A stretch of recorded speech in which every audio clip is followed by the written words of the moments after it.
ریان ایک صحافی تھا، تفتیشی، ضدی اور بہت مشہور۔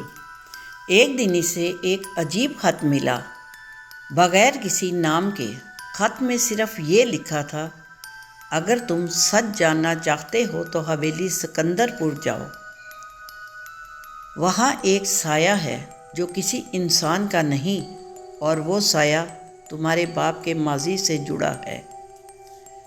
ریان کے باپ کی موت ایک پر اسرار حادثے میں ہوئی تھی۔ ایک پرانی حویلی میں آگ لگی تھی اور وہ وہیں جل گئے تھے۔ تب سے ریان کے ذہن میں ایک ہی سوال تھا، میرے باپ وہاں گئے ہی کیوں تھے؟ اب جواب شاید اسی خط میں چھپا تھا۔ حویلی سکندر پور، شہر سے دور، جنگل کے بیچوں بیچ، بارش میں ڈوبا ہوا راستہ، ٹوٹی ہوئی سڑکیں اور ایک اندیکھی ہوا جو کانوں میں سرگوشی کرتی تھی۔ ریان نے ریکارڈر آن کیا۔ تاریخ 14 جولائی۔ میں آج اس حویلی میں جا رہا ہوں جہاں میرے والد کی موت ہوئی تھی۔ اگر کچھ ہوا تو یہ ریکارڈ میرا ثبوت ہوگا۔ گیٹ پر پہنچ کر ایک بوڑھا چوکیدار ملا۔ آواز بھاری تھی، آنکھوں میں خوف۔ صاحب، اندر نہ جائیے گا، وہاں جو رہتا ہے وہ انسان نہیں ہے۔ ریان مسکرایا، میں ڈرتا نہیں، میں تحقیق کرتا ہوں۔ چوکیدار نے پھر وہی جملہ دہرایا۔ ریان نے بس ایک جملہ کہا۔ پھر چوکیدار نے کہا، صاحب، جب سایہ تمہارے پیچھے آ جائے رک جانا۔ رک جانا مت، کبھی مت رکنا۔ دروازہ کھلا۔ وہ سیدھا فرش، ٹوٹی الماریاں اور ہر طرف راکھ کی بو۔ ریان نے کیمرہ آن کیا۔ فرش پر کچھ جلے ہوئے کاغذ تھے۔ ایک پر لکھا تھا، تجربہ نمبر 13، سایہ کامیاب ہو گیا مگر قابو سے باہر ہے۔ ریان ٹھٹک گیا۔ تجربہ؟ دیوار پر ایک تصویر تھی، اس کے باپ کی۔ نیچے ایک اور چہرہ جس کا آدھا حصہ جلا ہوا تھا، اور تصویر کے پیچھے لکھا تھا، سایہ کسی انسان کا نہیں، خود انسان بننے کی کوشش کر رہا ہے۔ رات کے 11 بجے ریان نے حویلی کا پہلا فلور چیک کیا۔ ہر دیوار پر عجیب سائے بن رہے تھے، جیسے روشنی کسی اور سمت سے آ رہی ہو۔ پھر اچانک لائٹ فلکر ہوئی اور سامنے دیوار پر ایک سایہ نظر آیا، بالکل ریان کے جیسا، مگر چہرہ الٹا۔ ریان نے پلٹ کر دیکھا، کوئی نہیں، مگر سایہ دیوار پر مسکرا رہا تھا۔ کمرے کے اندر ایک دروازہ تھا جس پر خون سے لکھا تھا، یہ دروازہ صرف وہ کھول سکتا ہے جو سچ برداشت کر سکے۔ ریان نے ہاتھ رکھا، دروازہ خود بخود کھل گیا۔ نیچے سیڑھیاں اندھیرے میں غائب ہو رہی تھیں۔ ریان نے ٹارچ جلائی۔ سامنے ایک بڑا کمرہ جس میں شیشے کے اندر انسانی سائے قید تھے۔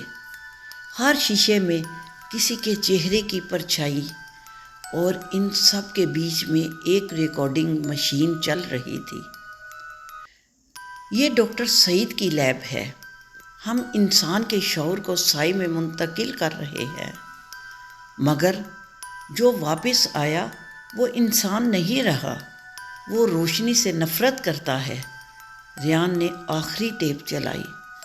ایک مرد کی آواز آئی جو ریان کے والد کی تھی، تجربہ ناکام ہوا، سایہ مجھ میں آ گیا ہے۔ اگر کوئی یہ ٹیپ سن رہا ہے تو اس حویلی کو بند کر دے، کیونکہ اب میں 2 ہوں، میں اکیلا نہیں ہوں۔ ریان کی سانس رک گئی۔ میرے والد، وہ تو خود تجربے کا حصہ تھے۔ اچانک سب بلب چپکنے لگے، سائے زندہ ہونے لگے۔ ریان کی ٹارچ بند ہو گئی۔ دیوار پر اس کا اپنا سایہ اب حرکت کر رہا تھا اور بولا، ریان، تم میرے وارث ہو، تم بھی میرا حصہ ہو۔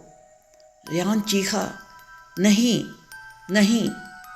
اس نے بھاگنے کی کوشش کی مگر سایہ دیوار سے الگ ہو کر اس کے سامنے آ گیا۔ آنکھیں سیاہ، جسم دھول۔ تمہارے باپ نے، سایہ بولا، تمہارے باپ نے مجھ میں خود کو چھپایا تھا۔ اب تمہاری باری ہے، اب تمہاری باری ہے۔ ریان نے ریکارڈر زمین پر پھینکا۔ میں تمہیں ختم کر دوں گا، میں تمہیں مار دوں گا، ایسا نہیں ہونے دوں گا۔ لیکن سایہ مسکرایا، تم مجھے ختم نہیں کر سکتے کیونکہ تم خود میں ہی مجھے لیے پھر رہے ہو۔